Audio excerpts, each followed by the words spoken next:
people are going to be able to hear us here. If it works, we'll see. Okay, good. Good.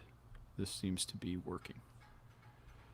Yeah, I'm a little... As much as I do this, I don't live stream as much, and sometimes the things get a little bit odd, or I get confused.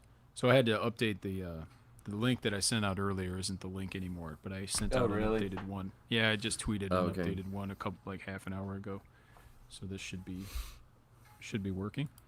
Everything seems to be working, and when I go over to YouTube, it is linking, or it is streaming. Great. We got 4 viewers. We're rocking and rolling. All right. I'm sure my mom is one of them. People nerd out on this stuff, and I'm kind of one of the... I'm not a huge into... How do I put this? Like self-help and stuff like that, but I've got a weak spot for it. So I'm into like life hacks and things. So I love hearing people's processes and methods and the tools they use. So I'm happy to nerd out as much as you'd like. But I take it that there are a lot of people watching that things that you and I might think are completely mundane or uninteresting, other people might never have heard of some little tool you use or something like that, and they just get fascinated. It might change their life. Who knows? So I'm excited to hear what you got to say. Yeah, I've got a lot of tools. Myself. It's funny. I am so glad that you asked me. Hold on one second. That reminded me. Hold on one second here.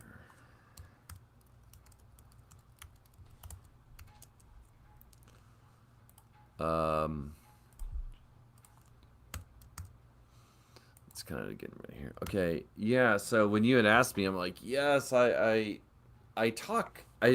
show my students in Greek exegesis. I show them basic processes, especially with accordance. Do you use accordance or logos? I use logos. Use logos. That's fine. Yeah. I use logos too, but I do my research in accordance. But I read. I cut my teeth in Bible works, but that was all through seminary and got off of that. Yeah, and it's no moss anymore, so that's why Bible works users tend to drift to accordance because it's kind of the same idea. I have used it.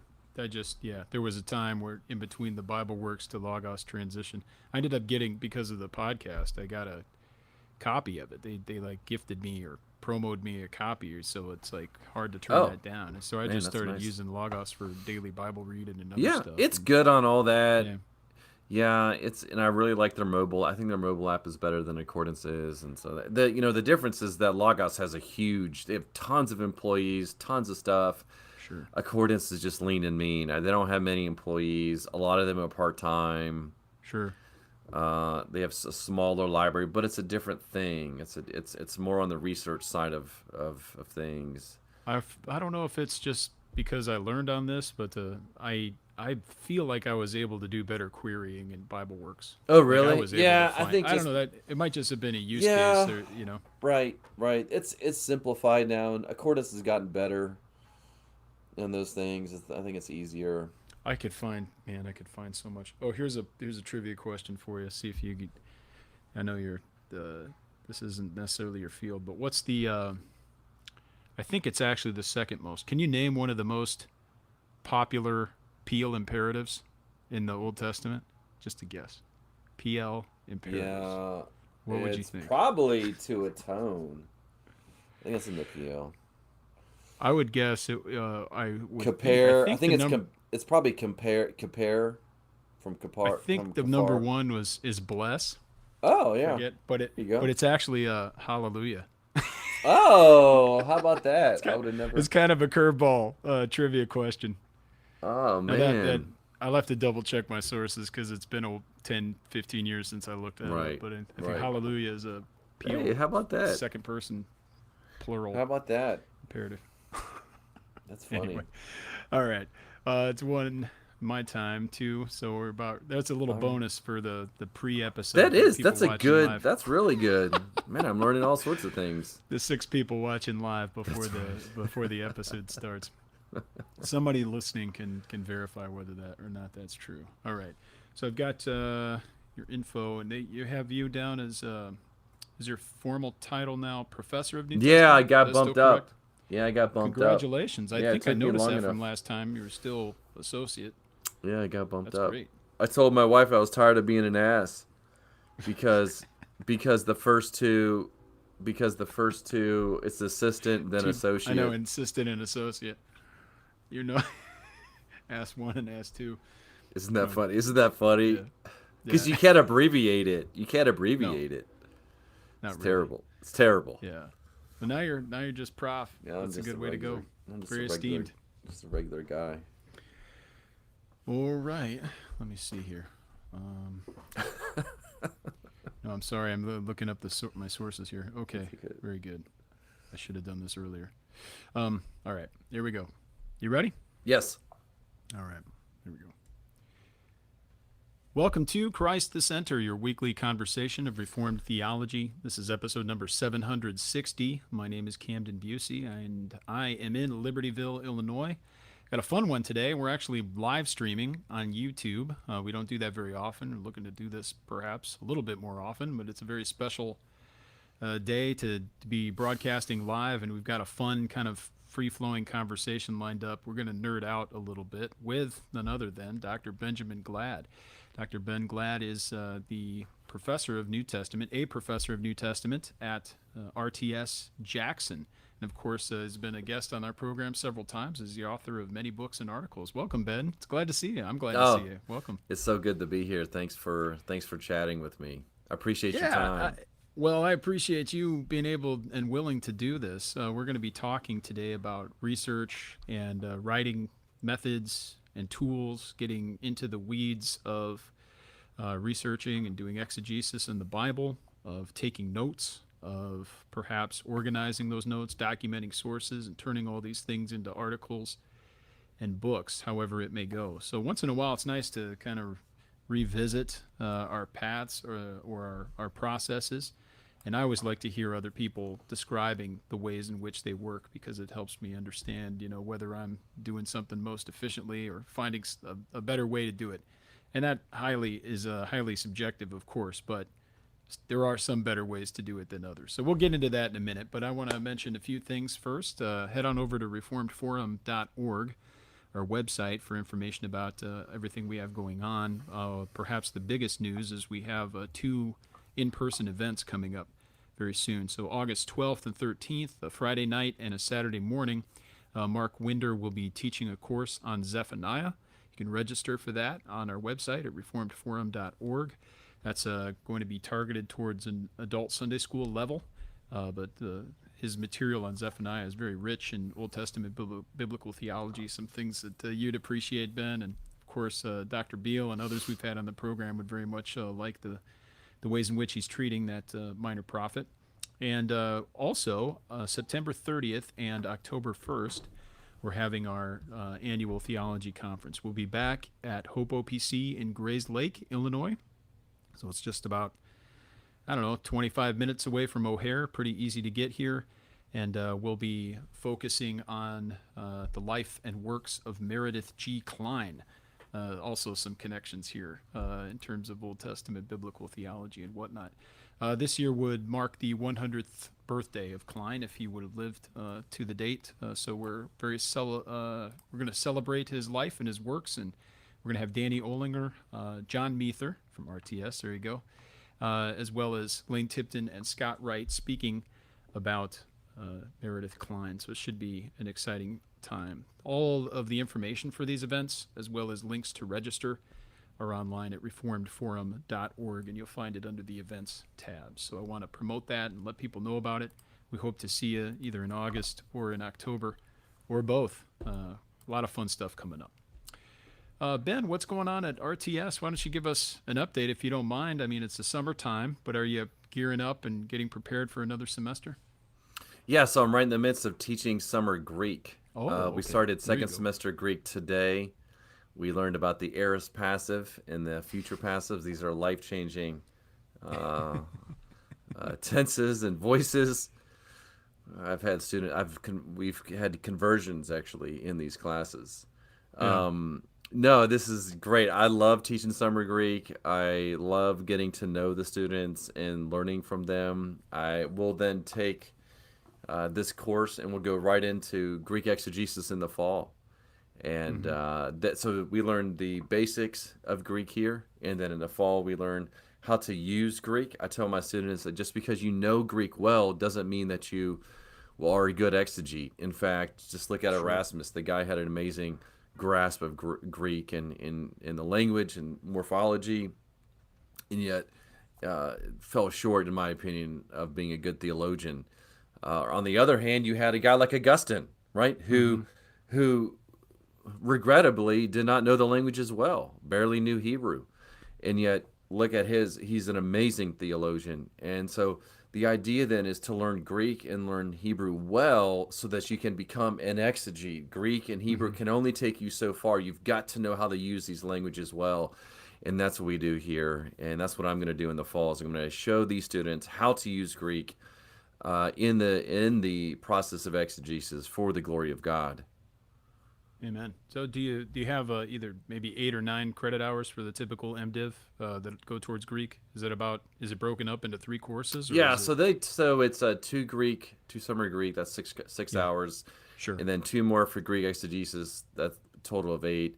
And then they can take electives and on top of that, so I do First Peter in Greek, Colossians in Greek, Mark in Greek. Guy Waters does portions of Romans in Greek.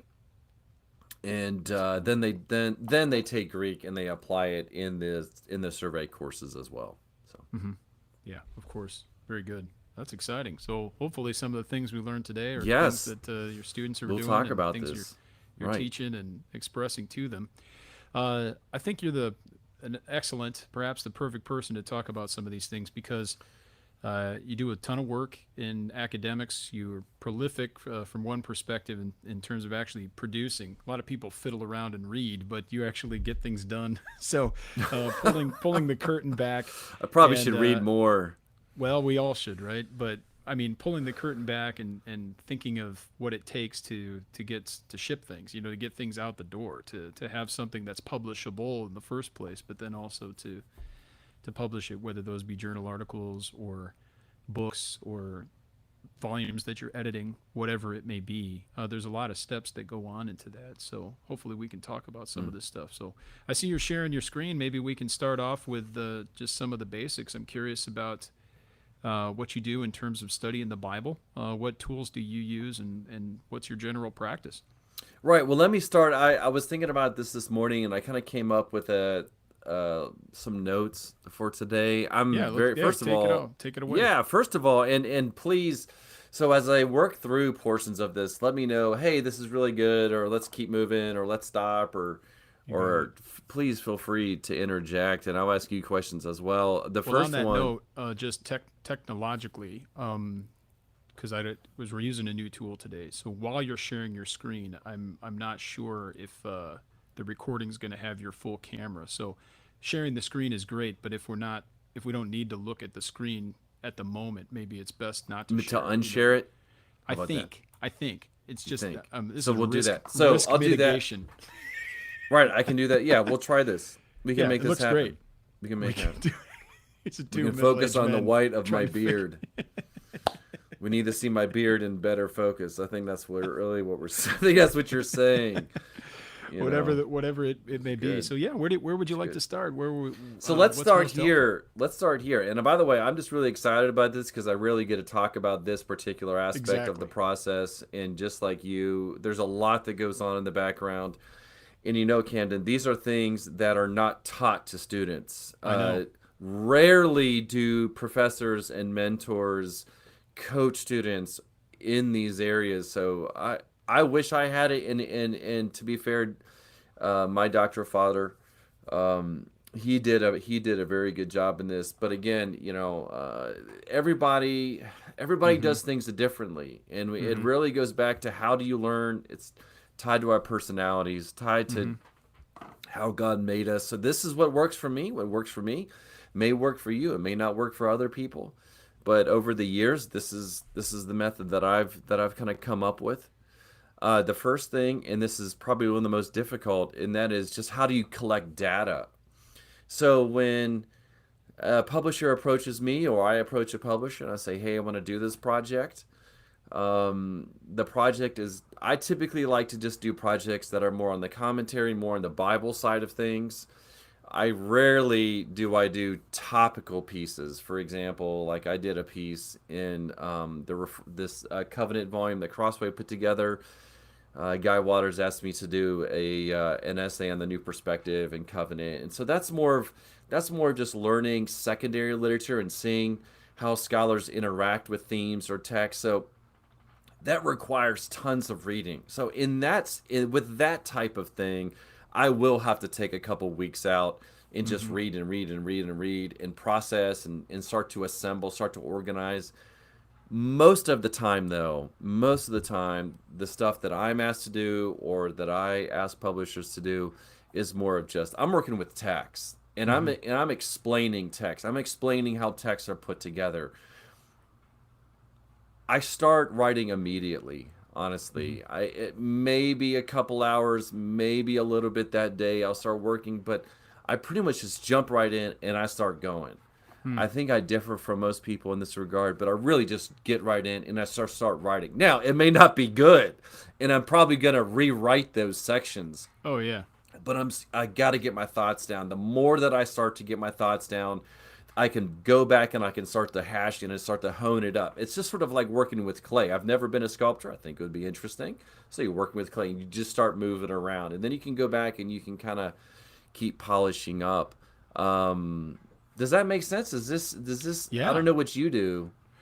Well, you know, I worked with a lot with the Bible and continue to do so, but not as a biblical scholar. So my research process might be a little bit different on some of these things. But I do, you know, when I'm exegeting on a sermon or those sorts of things, my sermon process is a bit different than when I'm just engaging in my typical academic field, which is systematic theology, but over the years it's starting to blur or blend more into historical theology. So for me, I think the biggest thing is reading, and often if I'm honest with myself, I would prefer just to read. I don't like to do the harder work of documenting what I'm reading, but that's the better way. Everything's better if I spend time reading slowly and recording my thoughts while I'm reading. How do you record your thoughts? Well, that's the thing. Yeah. So my optimum situation or my optimum process, which is not something I do every time, but I will read slowly. And my tool of choice in the last year or two is an app on Mac called Drafts. And it seems like, why would you need an extra app for this? But when you have this app, you realize how useful it is. It's basically just a text editor, but it allows me to take notes in a syntax called Markdown. And what's neat about it is it just syncs across all my apps, and you can dictate into it using Siri or whatever else you're using. So whether I'm on my desktop or my iPad or my phone, I can just throw stuff into Drafts and then categorize it or mess with the text. So if I'm just reading a book, if I'm reading a hard copy book, I might find some things, some segments. Maybe I'll record an excerpt, a block quote of some sort, and I'll record where it came from. I'll document that. I got a lot more to talk about on that if people were interested. And then I will, write my thoughts about it. Basically just process it and what does this mean? And maybe I don't have to have it all figured out. I'm just processing try to put it in my own words. And I find that, oddly enough, I'm writing in that instance, but I think writing is actually a form of thought itself. Writing is not merely the product of thought. It's another mode of thinking if you're going through it. So that's where I start. I get it into text, and then there's this whole other rabbit trail we can go down if we want in a minute. But I use another tool called Obsidian for taking more structured notes. So I'll process what are called literature notes. That's just my ongoing commentary on a book or an article. And then I'll process those into what are called, in the field settle into the Zettelkasten. So there's this whole subculture of researchers that are into what's called personal knowledge management, or PKM. Obsidian is a free tool that is really handy at linking notes together. So you can basically kind of think of it as like your own personal Wikipedia, where you can link words. So let's say I'm writing on Ned Stonehouse, which I'm doing lately. So whenever I mention Ned Stonehouse, I might put his name in a link, and then over time I can start to look at my whole catalog of notes, which might have thousands and thousands of notes that I've written over the course of reading hundreds of different books and different times periods when I'm different thought paths and whatnot. But I might start to see that things are interrelated. It's basically like having a digital card catalog. You know, back in the older days, people would read for a research topic, and then they'd write quotes or thoughts on a note card, and they put the source on the other card, on the other side of it, and just file it away. Well, imagine if that was digital and you had hyperlinks amongst them all. You could start to realize that you have some budding topics or a network of similar thoughts on a theme that you didn't even really know were there to begin with. They just arise perhaps organically. I guess what we would say, this is more like an inductive way to to come up with a paper topic rather than a deductive way, I suppose. But that's one method, you know. And so basically I write notes as I read.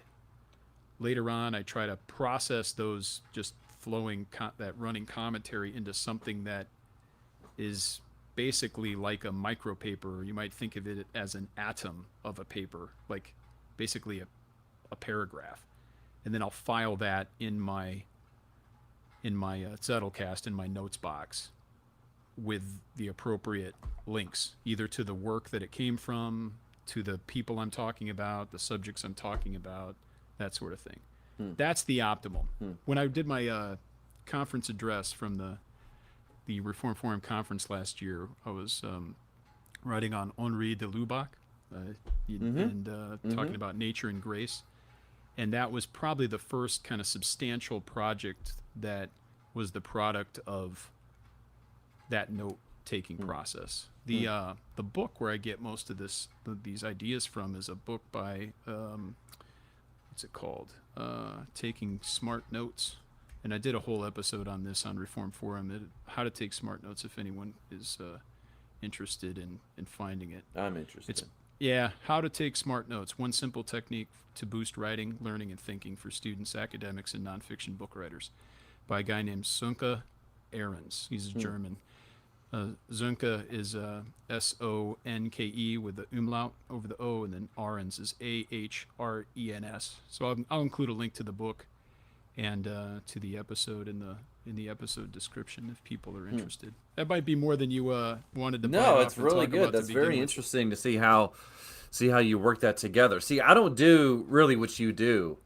Yeah. I'm more on the exegesis side of the equation. I'm more of just explaining the text, how the text is built. So, but you still have to synthesize a lot. Yes, of thoughts. I do. And for example, if you're reading a commentary that someone else wrote, you have to think through what that means, and then finding connections amongst different interpreters. Do you do anything to track your own thought process, or to record what you're doing there? Okay, right here. So I just grabbed this. So this is a really good book, Richard Hayes, Reading Backwards. And that's ironically because I am reading this backwards. Like, do you see that? Because my camera, I am reading. So come on, this has got to be some kind of like deep meta thought here. That's only what you see. So we're even getting a third layer deep, because it reverses your camera to you, but not to us. This is amazing. So Richard I'm reading Hayes this Reading backwards. Why do you like that book? I wrote a review of it. It's a very good book. There's a lot here, but I want to show you this is just how I work. I keep all of my notes actually in the book. So that's good. These are my synthetic. These are my notes. As I read through the book, I'm writing my impressions down, and then as the book unfolds, I write summary statements. In the book I write itself. Book itself. So all of my books here, these all contain my notes. I do not keep notes a file of notes in Word because I would never. My brain is, I remember that book. I'm going to go pick that book up off my shelf, and then I look back and I go, that's what I remember. Because my brain remembers what page. I mean, I don't have a photographic, but Right.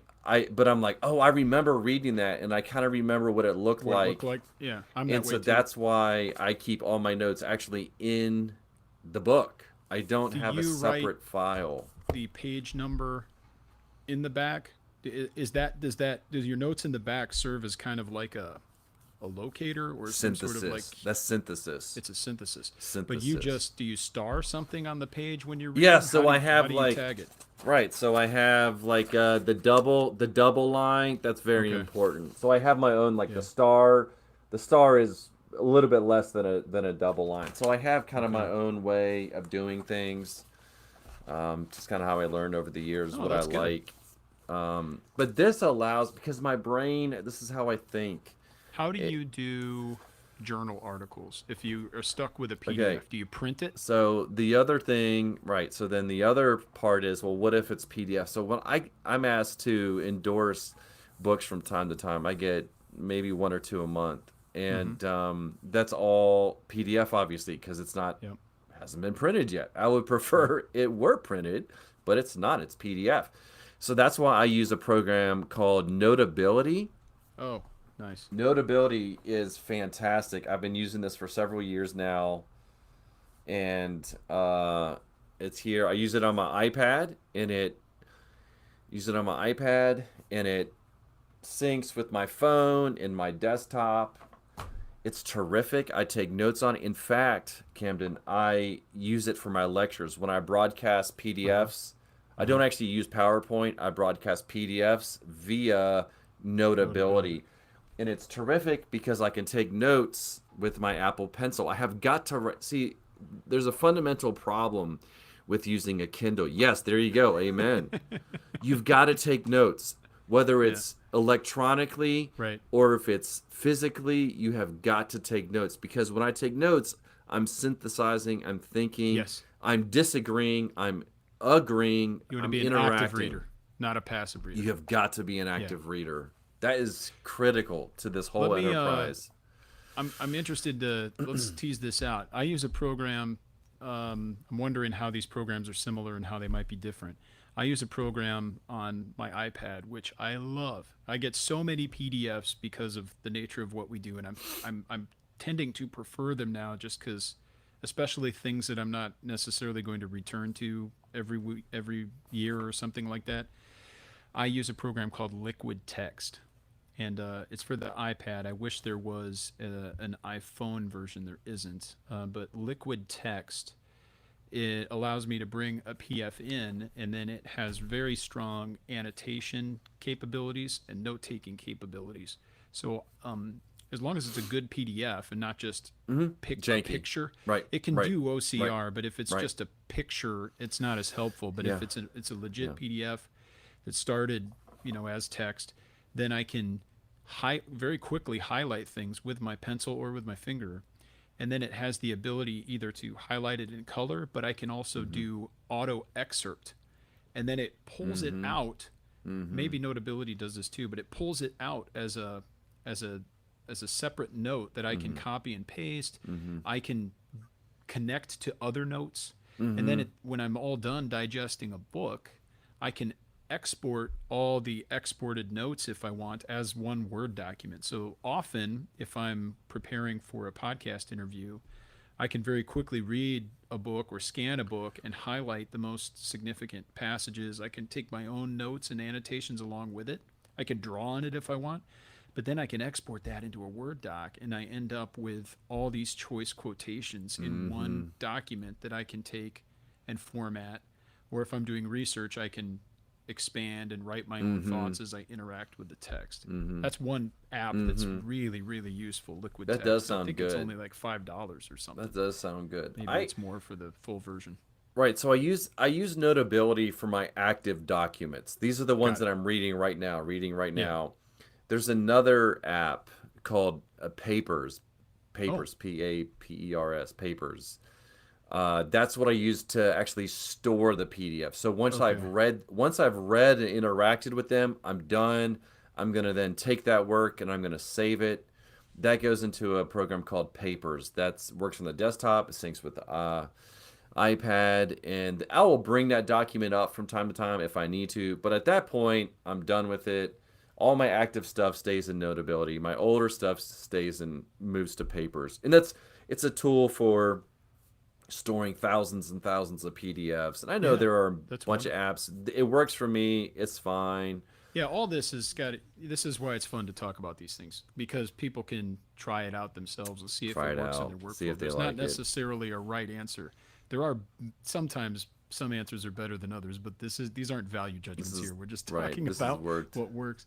Now, I don't want to take too hard of a left turn, but since we're on this point, I wonder if you've ever heard of Zotero.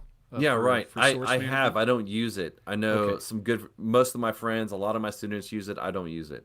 It's an open source citation manager. I use that for managing all my citations. It's integrated with Word. I integrate it with Word, so whenever I'm putting a footnote in, I don't ever type out the author and the title and whatnot. I go find it in my Zotero library, and it links it dynamically, and then it imports all the bibliographic information and formats it according to whatever style guide I've chosen. But the reason I mention that, not only for its very powerful citation management features, which are critical, people really ought to be using a citation manager. If you're doing it by hand, I think that's very bad news. But you can also maybe that's what you do, brother. I do it by hand. But if you can also store the PDFs in Zotero itself. So you can have a bibliographic entry for a journal article, the PDF of that journal article in there, and then they have certain plugins where it will actually pull your annotations from the PDF out into Zotero as Zotero notes. So there's all sorts of wild things that people sometimes like using. Yeah, Andy Naselli, he's a huge Zotero guy. Yeah. And he lost like 40,000 references or whatever. I don't know. He emailed me. You got to keep backups of your database, man. He did, and it was corrupted. And he's a fanatic about all that, but it didn't turn out. I don't know if he ever recovered it, but it was like an insane problem. This was 6 months ago. I didn't have the heart to email him and ask whatever happened to that, because now you've told everyone. So I figure I'd make it worse. I need to reach out to him. You didn't have the heart to ask him. Yeah. I know, it's terrible. Thousands of people in a podcast. It's terrible. Now, hey, let me take another turn here, and this is the critical piece. Sure. So on the teaching side of things, and this is probably more of our listeners would be interested in this. I don't know how many of them are on the writing side, but probably more of them are on the teaching and preaching side of things. And that is when I prepare my lectures, or when I prepare a sermon or a conference address or whatever, I write that out. I mean, I'm about as close to a manuscript as you're going to get. And I know it is a ton of work. It really is like reading a book. But here's the thing, and this really is a principle that goes throughout all my work, all my research, all my processes. I hate doing duplicate work. By that I mean, I hate working on something, I took skimpy notes, or I didn't write it out well, and 2 years later, I have to do the exact same thing again. Yep. In my mind, I have just wasted my life. John Piper would be so mad at me at that point. Don't waste your life. Yes. Yeah, don't waste your life. So I work really, really hard at writing out as much as I can of my lectures, of my sermons, of my addresses, because if I do that and I work really hard at that, I can use that material, in other places. In fact, I've turned 2 of my lectures. This right here from Adam and Israel.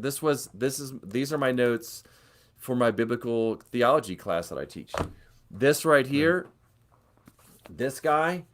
My New Testament introduction notes, and I just wrote them out because I worked hard. It took me a long time to do it, and that's why most people don't want to do it, because it really is a hard thing. We But don't if we you, don't treat our future selves very well. We do whatever's easiest in the moment. yes, You're that's just a trying great way to to say it. reach a minimum bar and say, I just got to get this done. I can just take Got to notes. get it I done. know it in my mind, and when I preach this, I'll be fine tomorrow. I'll remember. But if we spend the time doing the work up front, then we're ending up putting ourselves in a place where we can reuse that material. It I love what you're That's saying. just that's just a principle that I live by. I work hard once. I Yeah, work hard once. And if you do that, see, if you do right. that, then you can keep going back and you can refine things. Yeah. Um, that's really words to live by. The other thing is in where's my find my Bible here. Here it is. So I don't know how you are.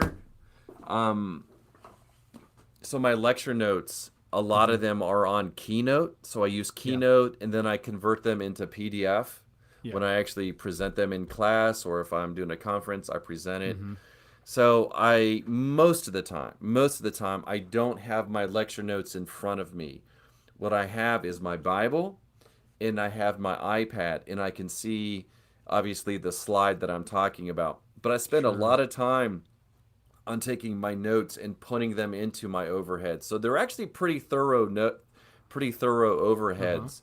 And then the other thing that I do, um, and I mean, I know there are a lot of people don't like to write in their Bibles, but I write all throughout. I write, Yeah.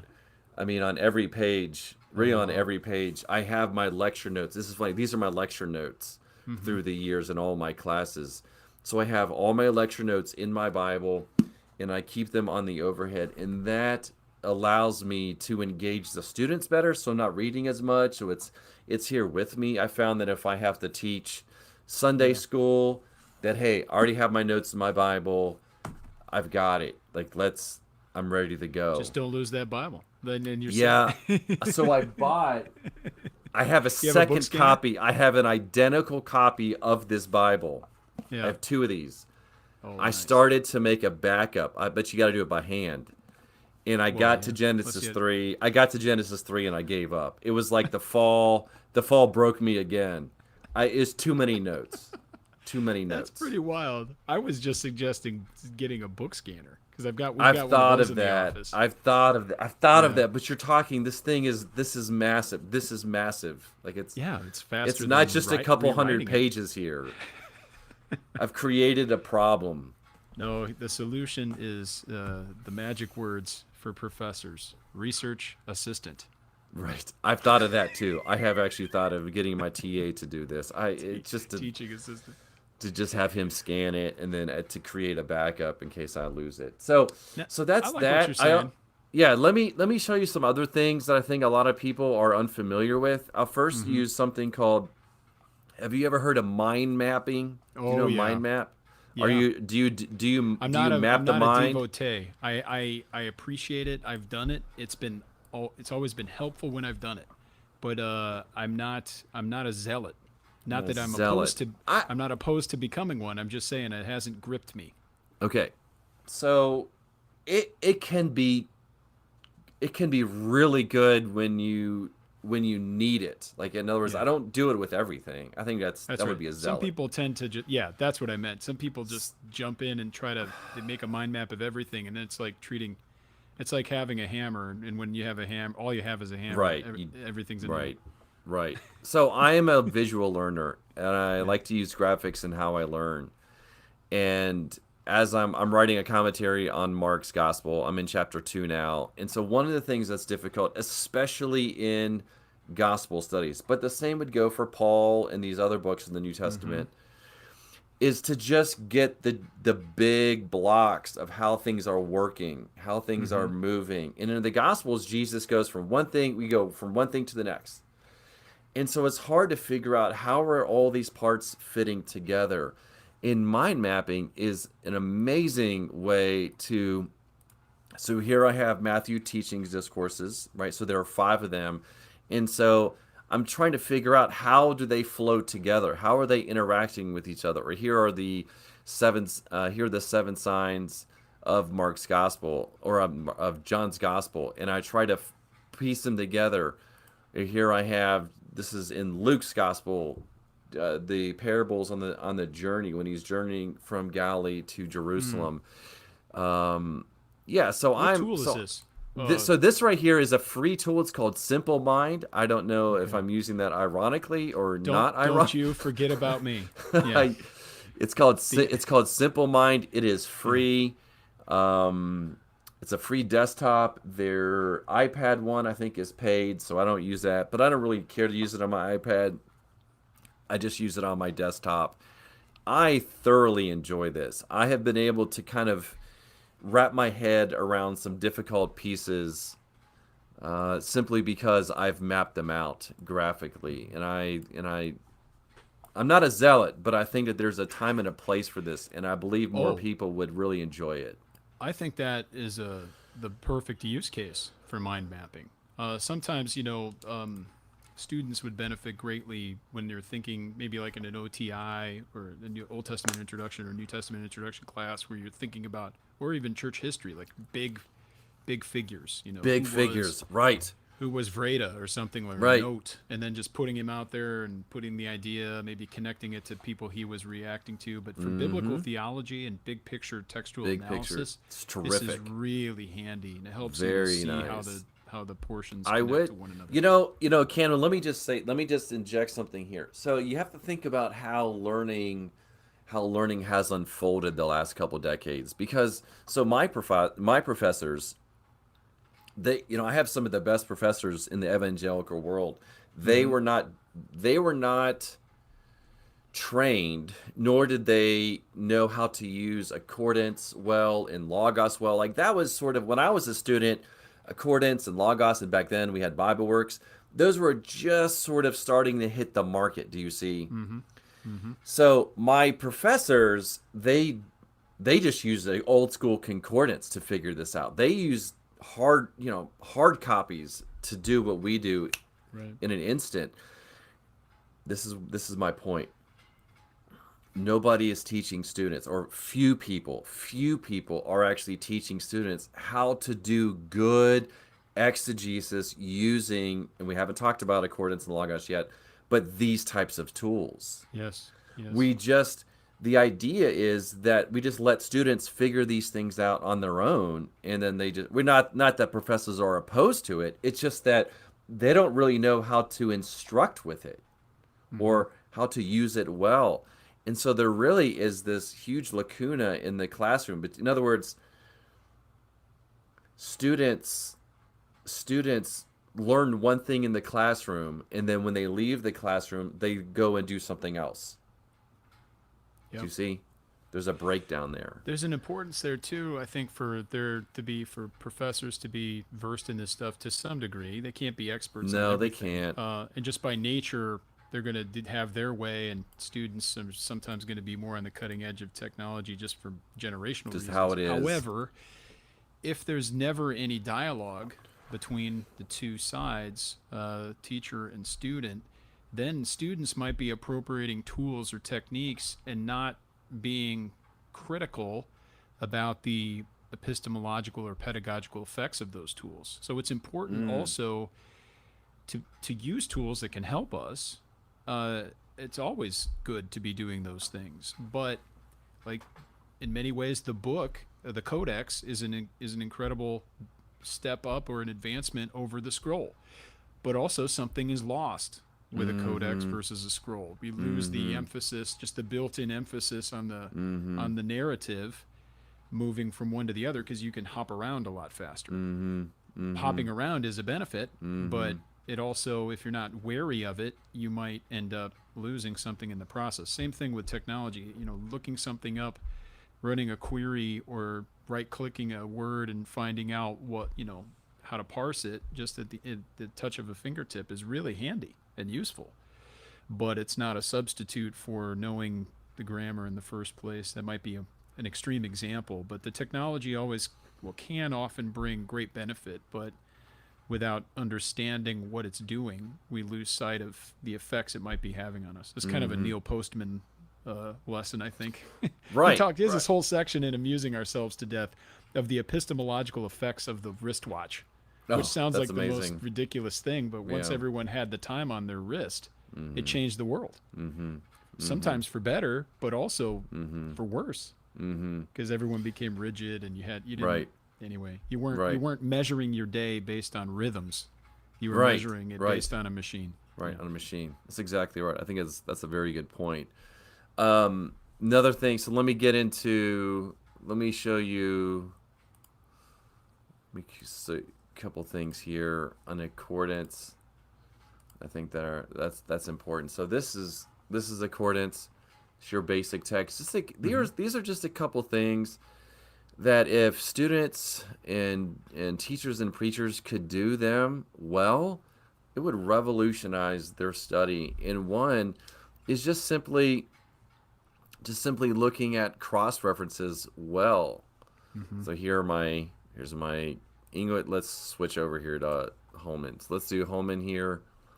Here's my text. Over here are all my cross references. Now the thing is about cross references is that they're not very well laid out. We don't know. They don't tell you which one's a quotation, which one is an allusion, and which one's a concept, and it's kind of a tricky thing. But if pastors and students and teachers and everybody else, lay people, if they could just learn how to read the Bible like this, it would really fundamentally change their view of the Bible. So you see, the reason why we need all these things is because we don't know the Bible well. If we really, really studied it hard and learned it and really meditated on it, we wouldn't need these things. But because we're addicted to our wristwatches, as you just mentioned, as you just pointed out, because we're governed by the Apple Watch. Yeah. Right. We really need these things, and what's nice about doing electronically is it saves you gobs of time because you could just put your thing on it and it shows you. See, it shows you these sorts of things immediately. See, and you don't even need to know Greek and Hebrew, and you can use. There are free sources online, a Gateway Bible, these sorts of Blue Bible, these sorts of things, free cross references. There's really no excuse to not use cross references. It really is one of the main tools that we can use. So basic, but it's so basic. Some people might not. It is so basic they might not even think about it or check them. Right. It's so basic. Another one here. And then here's my Logos. I'll show you my Logos. So what are you doing when you're in here studying a passage? And you're just, if you're going to take notes on something, you're just writing it by hand? Right. So let me show you. Right. I will show you exactly what I do. I believe I can share my whole screen. Sure. Let me see here. Make sure I get it all ready. That's a good question. I will do here, then I'll do entire screen. Yeah. Okay. All right, so you can now see you see yourself. Yeah, now we're going to the rabbit hole, the video inside I know, of the video. I know. Video. Man, we're being very philosophical today. Very Lewis Carroll. All right, can you see that? Yeah. Okay. Yeah. So you have a Word document for the people listening. We have on the left side, left half of the screen is accordance, and on the right half is a Word document. Right. So I was working on this yesterday. This is an amazing, amazing text. I'm here in Mark 2. I was working on verse 12 yesterday. This is when Jesus heals the paralytic. And so I've been working on this for a little bit. This is what I do. I look at the text, I do searches, I check things, and then I go right into writing. Sure. There is not a middle step here. It's all writing, but taking notes is a form of writing too. But what you're saying is it's going into what will eventually be shaped into the final document. I will go right in. And that's the thing, Camden, is that I've been doing this I guess started my dissertation in 2004. Yeah. So it's almost 20 years. But so the more you do this, the less you need to take notes because you realize what you need to say. And I think for younger students, they're just they don't know what they need to say at that moment. Right. Sure. But once you get kind of down and you have gray hair, then you realize I know when I need to talk about or no hair at all. Yeah, there you go. You realize I know when I need to say and I know what I don't need to say. Yeah. So you're that's doing a lot more editing in your head. So you do more editing. You're exactly right. You're doing it more in your head. Well, I think that's just a demonstration of the fact that you're developing and growing in your thinking. You're thinking more clearly, and a student, an undergraduate, to use a phrase that one of my former seminary professors said, they'll just vomit onto their screen. They just like throw whatever. Right. And then we'll fix it later. Back when we were using typewriters, I wrote a couple papers in junior high on a typewriter of all things. Wow. My family didn't have a nice computer, but and then even before that, with a quill or something, a dip pen, you'd have to sit and think about what you were going to write. So I think you've just accelerated that process. Let me share a word of warning to our listeners and viewers just briefly, because we've had a bit in the last few years, a rash of these plagiarism charges. Various people have been at least accused of plagiarizing. I don't think the folks that have been accused have done it intentionally, but I suspect that people make an error in this process from researching to writing. I'm guessing, based on the nature of these verbatim, accusations of verbatim plagiarism, I suspect some people have probably been taking notes and wrote down a quotation or a section from whatever they're reading, put it into their document, and then either formatting got messed up later on, or they didn't document their source in the Word document. They kind of knew, hey, this is a quotation from such and such commentary. But then after years of working on this Word doc, they probably, this is my best interpretation, they might have forgotten that was actually something they copied and pasted rather than something that they wrote themselves. So what do you do in the process when you're writing if you actually want to use a direct quotation? Do you take any measures to make sure that is separated from the rest of the text? Do you indent it right away? Do you change the color? Do you do anything with a footnote? Yeah, that is a terrific question, and this is a huge problem. I try to tell my students how to do this the right way. Notice, let's go back to my screen here. Let me try to share this thing. I'm gonna show you two screens. Okay.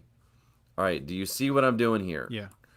I'm looking at the text. I'm looking at my cross references. And here's my textual apparatus. Like, I'm primarily working with the text itself, and then I'm making comments on it. I'm trying to explain how the text is built. That's what I do primarily. 70% of the time, I'm just putting it together. Once I have finished my exegesis, my work, then I'm going to move into a different direction. And that's precisely where I think Logos is great. And I'll show you now how I use a Logos. Okay, so now you see Logos here? Yes.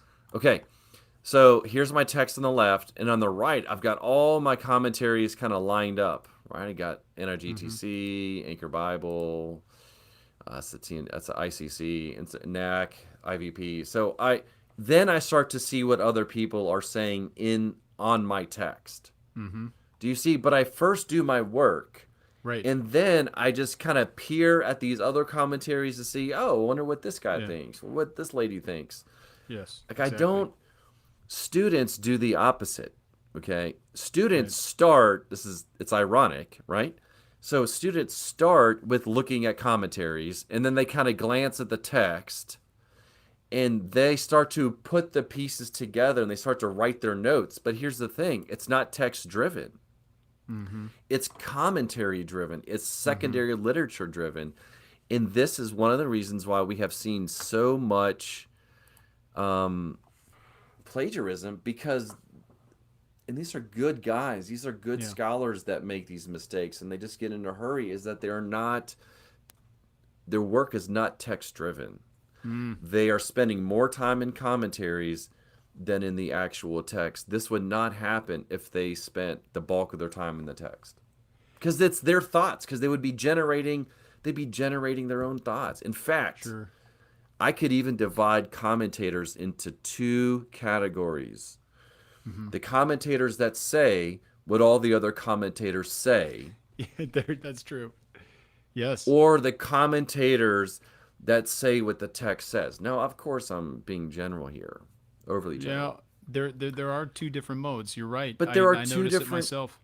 and we can see that where it's like a lot of these commentaries, like I just won't buy it because I'm like, oh, it's just going to be all just like It's all a the other synthesis. commentaries. Yeah. Right. So do you see, like, we really are at a fundamental difference in how we work? We really need, the exegete really needs to spend most of his or her time in the text, and then you check that text, then you check your interpretation against others. If you do that, I think you'll be good. I've had this discussion. You know what? I'll tell you what. I edit a lot of books. I write a decent amount. And the big P word is a scary word for me. It's scary. I mean, I'm sure that there are people don't times. realize it has nothing to do with intent. It has Nothing. nothing to do with intent. It's a hard just thing. You can plagiarize yourself. At least when I went to seminary, the honor code there, I wasn't even allowed to just quote, to take something I did in another class directly and then just repurpose it without any notation or reference. You know, that would have been self-plagiarism, and that was possible Right. according to that honor code. Right. But regardless, whether you're interacting with a quotation or not, no matter what mode you're in terms of just being a commentator on other commentaries, in my case, there's often times where, you know, in historical theology or systematic theology, I'm going to want to include a choice paragraph or something and then perhaps interact with that text. If I am ever copying or typing out somebody else's words, oh my goodness, I take so many steps to make sure Right. that that is marked, that I will never forget. Good for you. That isn't my own writing. So I will instantly, in Word when I'm writing, I use styles rather than formatting things directly. I format through the styles, so I'll instantly create either list paragraph, or if I create a new style for a block quote, I'll apply that style right away, so it's automatically indented. I will add the footnote at the end of that with the proper citation, page number reference to where I got it.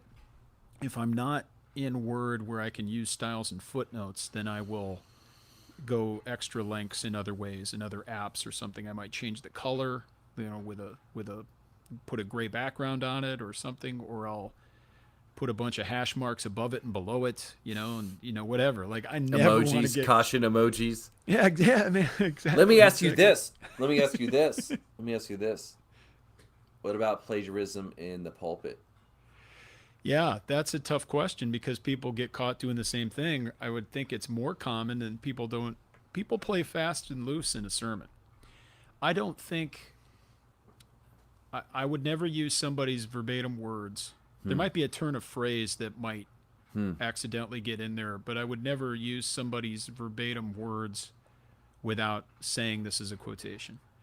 But it also in a research paper, I'm going to document and source things that I'm not even using as quotations. Like if I'm taking someone's idea, I'm certainly going to put a footnote in there or at least reference, acknowledge where this thought came from.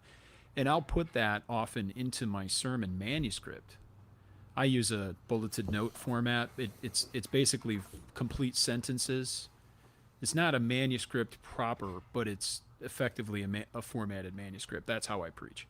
So would you say, and I'll have my sources in that document, right? but I'm not right. going to pause every minute when I say something if it's not a full quotation. And if it's more of a passing reference, I'm not going to cite it in speech, even though I'll have it documented in my manuscript. But if I'm heavily using someone's thought, I will certainly acknowledge that orally. Yeah. That's how So if I it's roll. something passing, if it's Yeah, something like if passing, I'm reading if somebody, you know, had a really nice insight or a useful insight, or I was reading a commentary after doing my work and then I realized, oh well, this is something I missed, and I put that into my sermon, I might mention that point, Right. but depending on my dependence or how critical that point was or how much it was original, whatever, I may or may not reference that orally and saying, because can you imagine a sermon where somebody, documented every one of their sources? And I'm not talking about verbatim quotes. I'm I just think we have talking seminary students that preach like that. they're basically reading footnotes. Like, give me a break. You're losing the I'm homiletic teasing. emphasis of this. But the reverse, I think, is more often true, where guys are just basically repeating large sections of someone else's work. They're not doing it verbatim, but it's basically thought for thought somebody else's work with no acknowledgement. I think that's wrong, personally. Right. Yeah. Again, I would iterate what I said just a little bit ago. Remember how there are two types of commentaries? Yeah. Two kinds of preachers, right? There are two kinds of preachers. There are those preachers where you like, that guy just read commentaries this whole week. He barely read the text, and he's just preaching what everybody else says. And then there are those pastors, when you hear them, and they're actually very insightful in their sermons. Most of the sermons are very good because they're dealing with the text most of the time. Yeah. And I'm afraid. And so do you see the plagiarism problem really? Yep. The latter guys, they don't really have a plagiarism problem because they're in the text most of the week. It's the other guys, the former guys, who are just Derivative. they're yes, that's exactly right. They're meditating. It's like Psalm 119 applied to commentaries. It's right. Instead of applying Psalm 119 to the scriptures, they're applying Psalm 119 to the commentaries, and that's why they have problems with plagiarism. This is an amazing thing. I stored up the secondary sources in my heart. Yeah. We could go on it. We could have an amazing. Babylon Bee would be so good here. Yeah, it would. It's a tailor-made Babylon Bee. It's a tailor-made. So, so really, this is such an amazing conversation. This is a conversation that pastors have really. I think what's hard, and I cannot relate because I'm not a pastor, but I know that the older they get, the less energy they have at working on their sermons. Life is difficult. Health problems in the church. COVID problems in their sermon preparation gets shorter and shorter. And so what do? Yeah. It's not. They read the commentaries. You understand how it happens. It doesn't. You understand. I understand how it happens. It should be a cumulative effect. Let's take the the perspective of the better world that we were talking about earlier. That you shined a light, shone a light into this world of doing the hard work up front. You got to do it up front. Imagine 20 years into pastoral ministry, and you've been doing the hard work where you're writing things out, you're thinking hard, you're as you're reading, you're doing good work of writing these things out, and not being like me on a Wednesday night or tonight. I might go sit down before dinner and just read some books and just read and then close the book and then go off to dinner. Now, if I'm being better and I'm reading and writing out what I'm thinking, imagine 20 years of that compounded. You'd be amazing. You'd be amazing. These works. So instead of burning out, now all of a sudden you have a rich, a well to draw upon of your own material. Not stuff that somebody else's, but and you've been interacting with a whole bunch of other sources, but what you're documenting and storing up are your own thoughts that you can continue to refine and reuse for Bible studies, books, Sunday school courses, articles, you name it. That's a better way to live. That's a scholarly life, I think. Right. It's a harder life. Yeah. It's a harder life, but it is a life. It is a life that you will reap an amazing harvest, if not this life, in the life to come. Because remember, and now I'm getting more on the pastoral side of things, but your congregation will only go as high as you let them. If you only preach this high and give them this much, they will only go that high. If you give them this much, for those of you who can't see, I'm putting my hand above my head. If you give them a bounty of meat, if you give them a surplus of the Bible, then how high will they grow? They'll just keep going. Yes. So you're really, it's very sad, but you're limiting yourself and you're limiting others. In fact, Paul warns against this in 1 Corinthians 3. Now, there is probably a little bit more tied to false teaching, but he does say that the pastor, he will be judged based upon his congregation. If he has done a good job, it's in the metaphor of using, it's agricultural and building metaphors. If they have done a good job of in their sermons of shepherding, then they will receive the reward, and that is eternal life. And so I really think that pastors can apply that very concretely by working hard in the scriptures. That's effective. If you just read through the New Testament, especially in Paul, that's like the most glaring thing, right? Pastors work hard at sound doctrine, work hard at teaching, and are Christian. They are godly.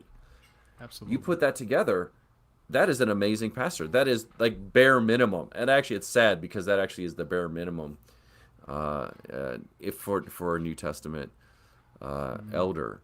And so it's just sad that when we see in our own just broadly evangelical, where pastors they have not lived a life of worthiness. I'm not talking ethically, but I'm talking about in their chair of study, and they don't think that it is worthwhile for them to study and to generate their own material. They think that that is just for ivory tower theologians. That's unfortunate. That is not what the Bible says. Yeah, you're 100% right. Yeah, this isn't just left for academics or people with a teaching post or people with certain kinds of degrees. This is the basic activity. It doesn't mean every pastor is going to be publishing books per se. No, of course not. But every pastor is studying. Every single one is called to study and to teach the whole counsel of God. Right. So you want to do that as God has gifted you, and not just be a reporter on what other people have said or taught. Because you have a unique calling and a giftedness for a particular congregation. You have a place in the body as a living stone, and that, I like to switch metaphors a little bit. We're not interchangeable bricks, but we're living stones, and we each have our own unique shape. As Peter says, God has given a unique measure of his varied grace to each one. And so, to switch metaphors as I have, we each have a unique shape to fit into one specific spot within the body of Christ. And if we're not inhabiting that spot and pulling our weight and filling the space with the grace God has given us, then the whole body lacks. And the pastor is called to do these types of things, among others, but to do this specifically. And it's been encouraging. And the church has more tools. The pastor has more tools now than ever before. I mean, look at all these books that are around me. All these great commentaries, all these great theologians. I can search all these things on my laptop. I can do all these. We can do it in seconds. And it wasn't like this 50 years ago. It wasn't like this even 30 years ago. I know. Let me ask you one more. This is maybe a capstone question on that point. And perhaps we can revisit this in a round 2 or even a round 3, and maybe get some of our listeners wrapped up with asking questions or making comments. I'd love to do that sometime. But we have this wealth of information. We have so much around us. We have access to almost anything we want, in the cumulative efforts of saints throughout the ages. How do we protect against just being superficial? How do we just carry on with the type of lifestyle, the studious lifestyle we've already mentioned? Do you have any further thoughts on using all the resources at our fingertips, but going beyond that to something deeper and forging a new path? Because I think there are a lot of books out there where I find them. People have done a lot of research and a lot of books, but basically at the end of the day, it seems as if they have taken all their notes on note cards, and then the product of their research is just putting all the note cards in order and then writing some text to stitch the notes together. You know what I mean? Rather than penetrating to the deeper side of things. And I'm finding it a rarer thing to encounter a truly a deep mind, scholars that are really operating at a deeper level, and they have mastered like what's out there, or at least they're aware of the sources that are out there, but also they're operating at deeper currents, at deeper depths. I wonder how we cultivate that. Is it just, I don't know, is it just So reminding ourselves of that, encouraging one another? What would you right, think? so I've been sort of thinking, maybe not quite like that, but I've been thinking a lot about that because so I'm 43. I'm mid career. I Mm-hmm. would like to go. I mean, I would like to be full time all the way through my 60s. Maybe do some kind of set. But I hope I can teach until I die or Yeah. get dang close to it because I can go Yeah. into semi retirement. Here's my point. Point is, the days are long, but the years are short. Yeah. I know. And and so especially, this is on the academic side of things, like the amount of books that come off the presses each week, each month, I can't Yeah. keep up You with them. can't, there's no And way that's to. just books. That's not journal articles. So there is a mountain of literature out there, and that's just in like one field. There are like multiple Right. fields.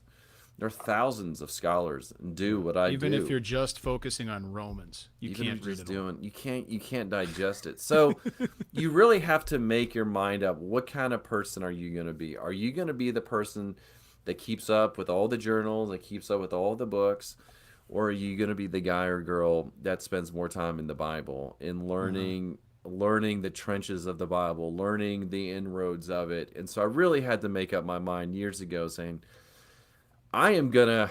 It's just a weakness of my scholarship is I'm not gonna be current. I mean, I'll try to do what I can and I'll interact with the major pieces, but I am not gonna spend my days working through the latest and greatest. I just don't have the time. I have two Mm-hmm. kids. I've got a Mm-hmm. house. I've got a wife. Mm-hmm. I try to do other things besides this. I have hobbies, and I just do what I can. And in I that think time that God has given me, I just want to study the Bible. I want to learn about Him. I want to love Him, and I want to teach that to my students. And if I have the opportunity to write, I'll do what I right. can there.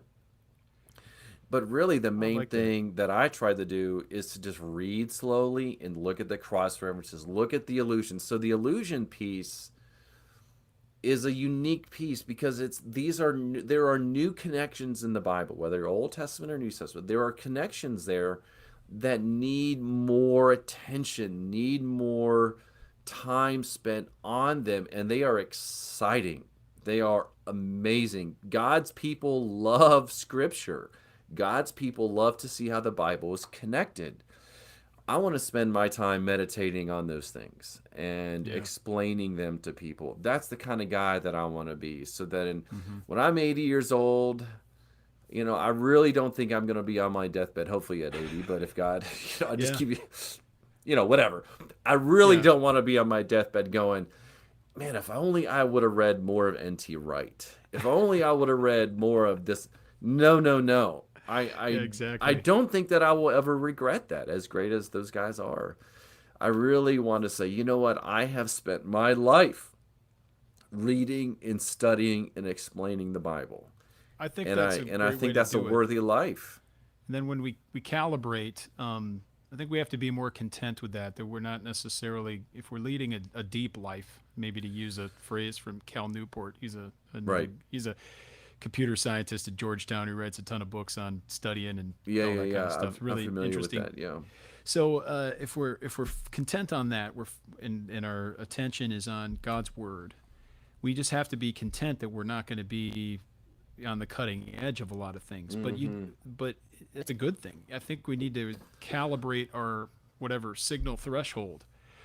That the most important things will still make their way to us eventually. Like, you know, so what if we didn't read whatever article was just published in some German journal, but if it ends up becoming a real significant piece, you'll end up hearing about it several times Mm-hmm. from other people Mm-hmm. anyway. So it's not as if you're going to miss out on major shifts or major interpretive strands down the road, you might be a little bit late to the party. But it's not as if focusing on the word and going deep with your own thoughts and trying to be, focused and original in those regards. That's not the same thing as being an academic hermit or some sort Right, of but like Camden, schismatic. think about this though. Watch how this comes full circle. Yeah. If you live a life that meditates upon Scripture and is enmeshed in His Word, you actually will be cutting edge Yeah, oddly enough. Yeah. because you will discover things. You will discover things that other people have not, because they have not done that. Do you see? So by kind of taking the slow approach, the difficult approach, you've got to put your time in. I think that's what's hard. You've got to put a couple decades in. You got to do the work. If you put work in, you will then start to kind of come back and actually be cutting edge, because you will discover things that those have not, who spent more time in journals, more time in dictionary articles than actually in the scriptures. Do you see? Because they aren't actually seeing. I get it.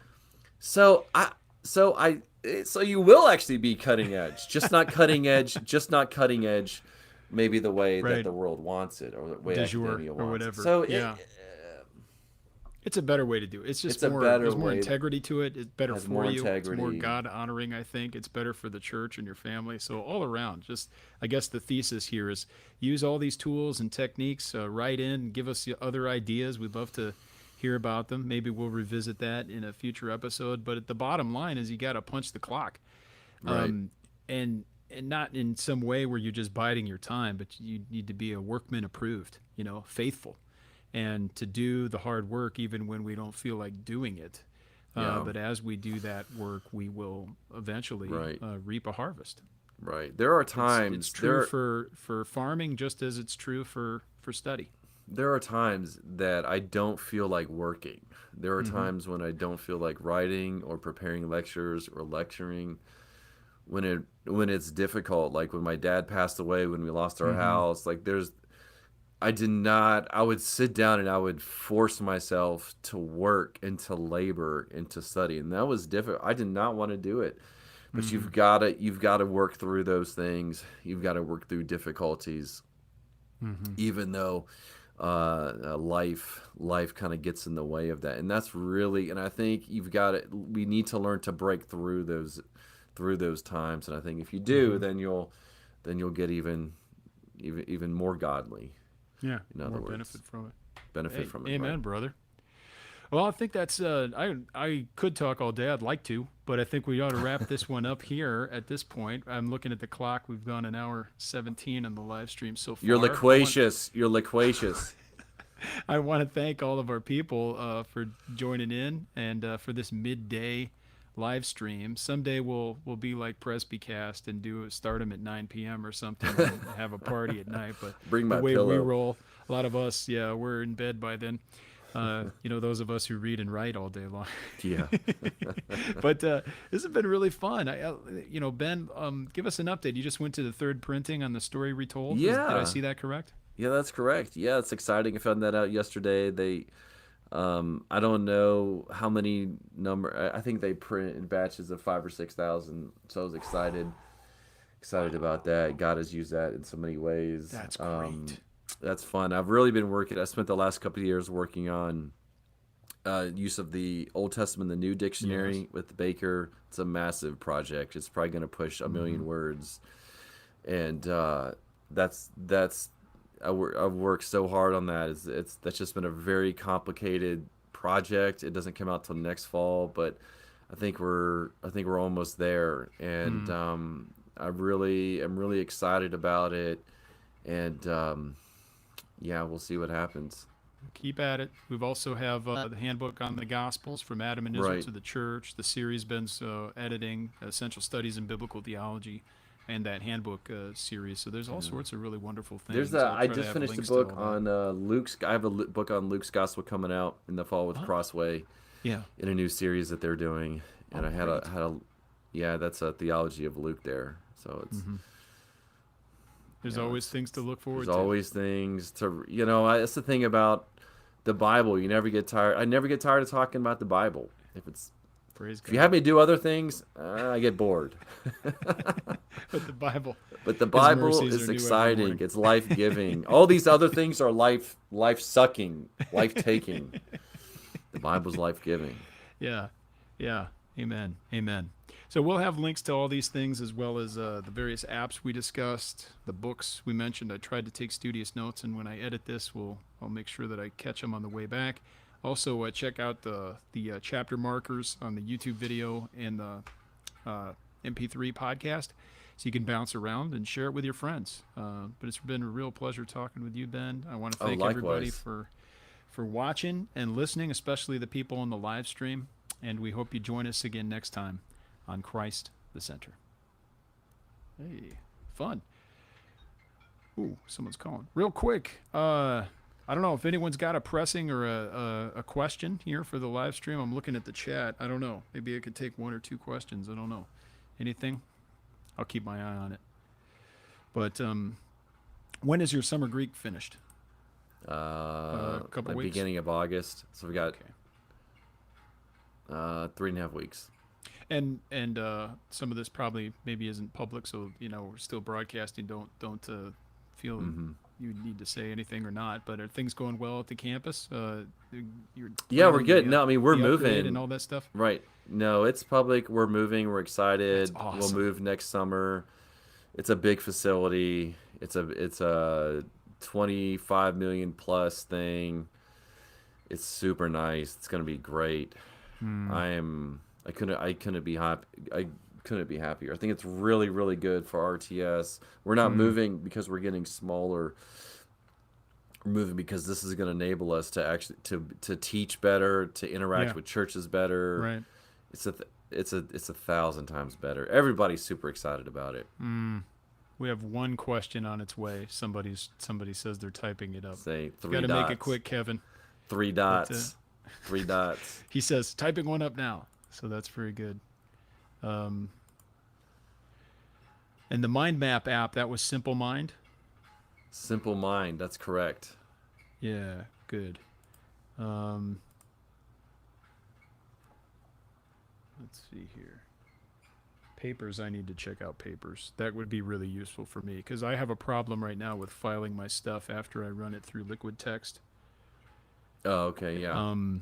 And so Papers to me sounds like a good tool where I can Papers put my is things good. afterward. Papers is good. Does it have a way to, annotate? Is it more intelligent than just throwing stuff in folders? Oh yes. Can you, 100%. When I was doing my tags PhD and stuff like that. Right, when I was doing my PhD, nobody had a PDF organizer. And so iTunes you can do it. So I would use iTunes as a PDF organizer. Really?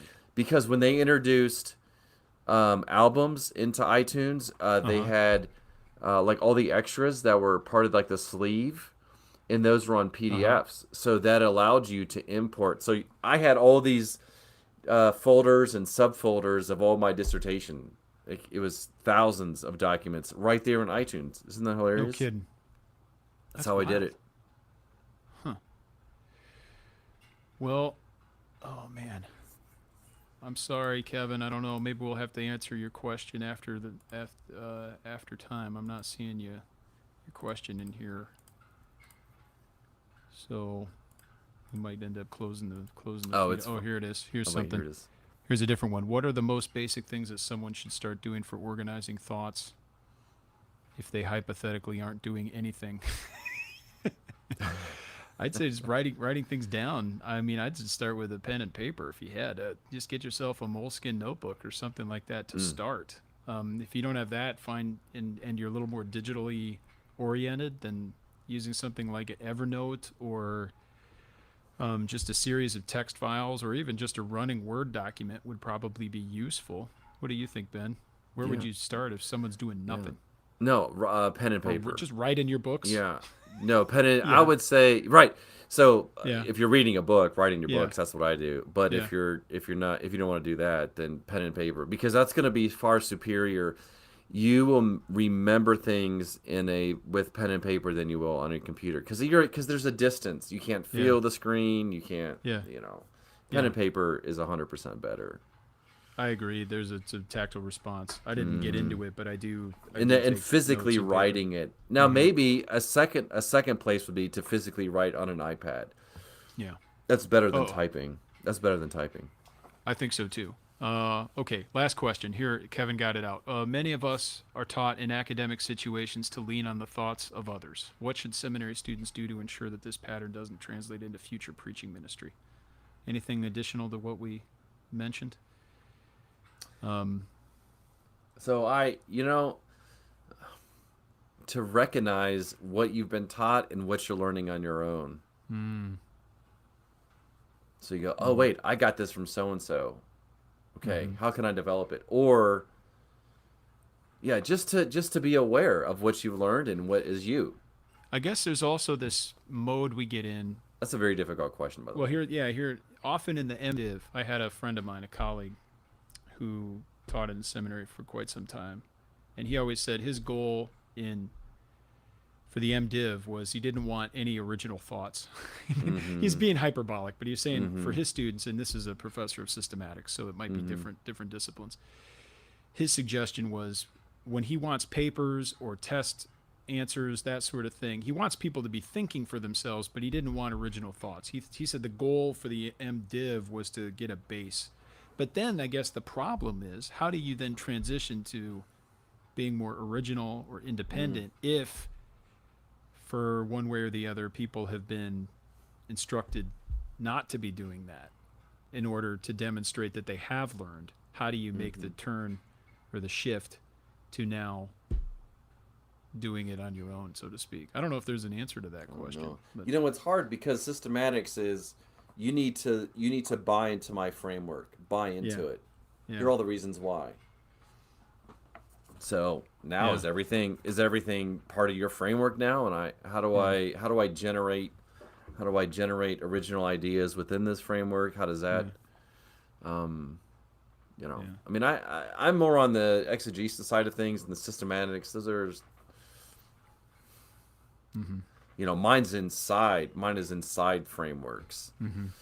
So the way that I do that's different from the way theologians do it.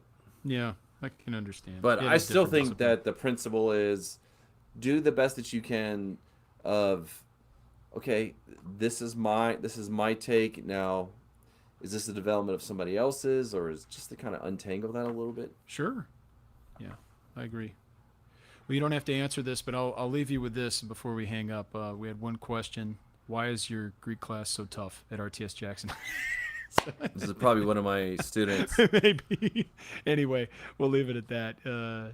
Because it doesn't really demonstrate grace. It demonstrates grace on the back end. Well, why is the law impossible? Why is the law this is really a law gospel question. Why is the law so hard? Drives us to Christ. Amen. Greek drives us to Christ too. It does. You wouldn't want it the other way around. It's got to be hard. No, you want it. Yeah, that's right. All right. Well, Ben, it's been real fun. I really appreciate it. This should be Friday's episode, so I'll work on this and should be out Friday morning. All right. But until then, I'll maybe send you some pics if I ever get around to milling that ash tree. That would be amazing. I would love to see that.